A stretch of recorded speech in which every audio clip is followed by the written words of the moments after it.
Welcome back. Today on The Explainer, we're tackling a cardiovascular condition that isn't just a disease. It's arguably the most mechanically dramatic valve disorder you're ever going to encounter. We're talking about aortic regurgitation. Have you ever wondered how a single leaky valve can literally make a patient's entire head bob with every heartbeat? Well, you're in the right place. We're going to decode exactly how this happens step by step. Here's our clinical detective pathway for today. We'll start with the mechanics of the leak, spot the dramatic signs, cover diagnostics and medications, look at critical nursing priorities, and finally, wrap up with some top NCLEX survival tips to get you from just rote memorization to deep pathophysiological understanding. All right, part 1. The mechanics of the leak, tracing the pathophysiological chain. Let's dive right into the crime scene and figure out the mechanical failure at the heart of this disorder. So aortic regurgitation, or aortic insufficiency, starts with a pretty simple mechanical failure. The aortic valve just fails to close completely during diastole. When the heart rests to fill up, blood from the aorta leaks right back into the left ventricle. Now the left ventricle is getting this massive double dose of blood. It gets its normal forward supply from the lungs, plus this giant backwash from the aorta. This creates an enormous volume overload. Over time, that ventricle dilates and stretches just to fit all this extra fluid. And when that stretched out ventricle finally squeezes, boom, it ejects a massive stroke volume, driving the systolic blood pressure way up. But then during diastole, all that blood immediately falls right back through the broken valve, causing the diastolic pressure to just absolutely plummet. High systolic, plummeting diastolic. That exact chain reaction creates the absolute hallmark of aortic regurgitation, a dramatically wide pulse pressure. And this perfectly illustrates the huge difference between the two faces of this disease. With chronic AR, this leak develops gradually. Maybe it's from a bicuspid valve or an old case of rheumatic fever. The left ventricle has months, sometimes decades, to stretch out and dilate. It's basically acting like a giant balloon accommodating extra water. Because of this, the patient might feel absolutely nothing for years. But contrast that with acute AR.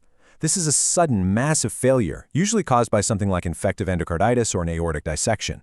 The left ventricle is totally normal-sized. It hasn't had any time to stretch out. So when it suddenly floods with all this backwashed blood, the pressure spikes instantly and backs up right into the lungs. This causes acute pulmonary edema and cardiogenic shock. Acute AR isn't something to watch and wait on. It is a massive, immediate, life-threatening emergency. Moving on to Part 2, spotting the dramatic signs, the eponymic clues of aortic regurgitation.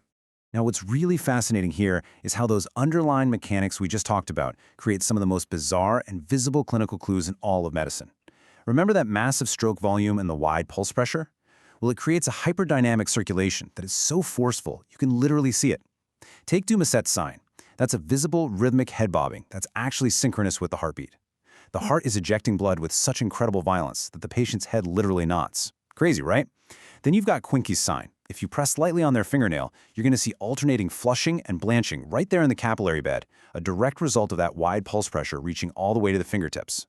And Muller's sign? Look in the back of their throat, and you can actually see their uvula pulsing with every single beat. So these aren't just fun trivia facts. They're direct visual evidence of a massive volume overload. Of course, you've also got to use your ears. The classic acoustic footprint here is a high-pitched, blowing diastolic murmur. Since the blood is falling back into the heart during rest, you're going to hear it right after the S2 heart sound. To catch it, take the diaphragm of your stethoscope, place it at the left sternal border around the third or fourth intercostal space, and have the patient sit forward and hold their breath on expiration. That brings the heart closer to the chest wall. But, oh man, beware the tricky Austin Flint murmur. Sometimes that backward jet of blood actually hits the mitral valve leaflet, making it vibrate. This creates a low-pitched rumble at the apex that sounds exactly like mitral stenosis. But here is your insider trick. Mitral stenosis has an opening snap. The Austin Flint murmur of AR? Totally absent, no snap. All right, Part 3, diagnostics and medications, the numbers and the action plan. Okay, so the absolutely crucial point here is knowing exactly when to send your patient to surgery. And that magic number? It's an ejection fraction dropping below 50 to 55% at rest. See, a patient with chronic AR might sit right in front of you and swear they feel perfectly fine. But if an echo shows an EF dipping below 55% or excessive left ventricular dilation, it means their heart is beginning to fail. If you wait until they're feeling severe symptoms like breathless exhaustion, well, the heart muscle might already be permanently damaged. We have to operate based on the numbers, not just how the patient feels. But before we go any further, I need you to pause for a second. Think about this critical safety question. If your AR patient starts crashing hemodynamically, what is the one cardiac support device you must absolutely never use? The answer is the intra-aortic balloon pump, or IABP. Consider this a massive, high-yield safety alert. An IABP works by inflating a balloon in the aorta during diastole to help push blood into the coronary arteries. But think about the mechanics of AR. If you inflate a balloon in the aorta during diastole, you're going to force all that blood straight backward through that broken, leaky valve and completely drown the left ventricle. Using an IABP in this patient will dramatically worsen the regurgitation and lead to rapid hemodynamic collapse. Simply put, it is strictly contraindicated. Instead, we manage these patients pharmacologically by manipulating their pressures. Our main goal here is to reduce afterload, basically making it easier for the blood to move forward into the body instead of falling backward. We absolutely do use ACE inhibitors like lisinopril or ARBs. They are fantastic for this. We do use dihydropyridine calcium channel blockers like nifedipine, but we absolutely don't use non-DHP calcium channel blockers like verapamil or deltiazem. Why? Because they slow the heart rate down. And this is actually a fascinating paradox of aortic regurgitation. Unlike most heart conditions where you want to rest the heart, a faster heart rate is actually better here. Tachycardia shortens diastole, giving the blood less time to leak backwards. Bradycardia prolongs diastole, leaving the door wide open for blood to just pour back into the ventricle. So no bradycardia in AR, ever. Part 4. Critical Nursing Priorities, Navigating the Red Flags. Let's move on to our nursing priorities and see how this all builds into real-world emergency recognition. You have to be able to spot when a stable, chronic AR patient suddenly crosses over into a life-threatening acute emergency. If your patient suddenly complains of a ripping, tearing chest pain, and you check their blood pressure and see a difference of more than 20 millimeters of mercury between their arms, you've got to suspect an aortic dissection. What if they present with a new fever, a suddenly much louder murmur, and painful Osler nodes on their fingers? Well, suspect infective endocarditis. It's actively eating away at the valve leaflets. Or what if they suddenly develop severe dyspnea at rest and start coughing up pink, frothy sputum? They've crossed right into acute pulmonary edema.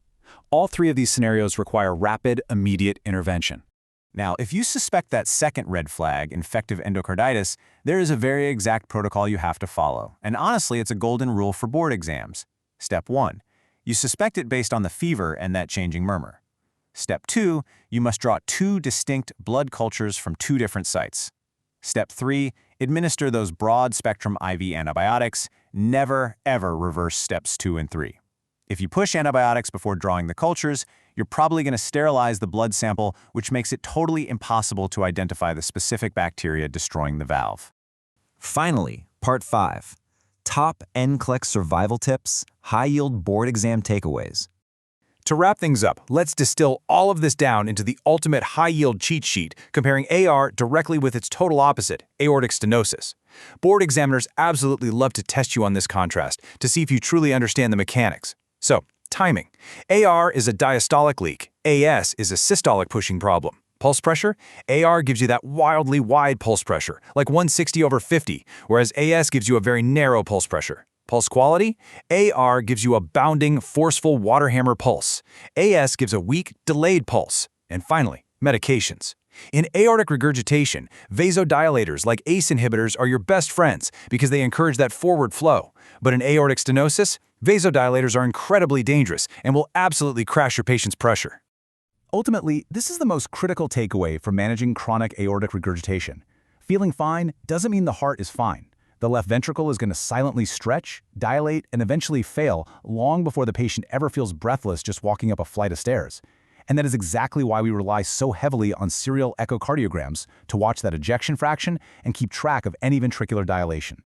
The mechanics of aortic regurgitation are dramatic, highly visual, and honestly pretty logical once you understand the fluid dynamics at play.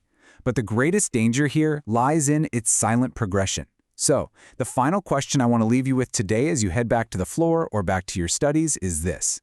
Will you be able to recognize the silent leak and spot those subtle clues before the heart reaches its absolute breaking point? Keep your eyes peeled for those bounding pulses and never, ever trust a feeling fine patient without checking the numbers first. Thanks so much for joining me on this explainer, and keep learning.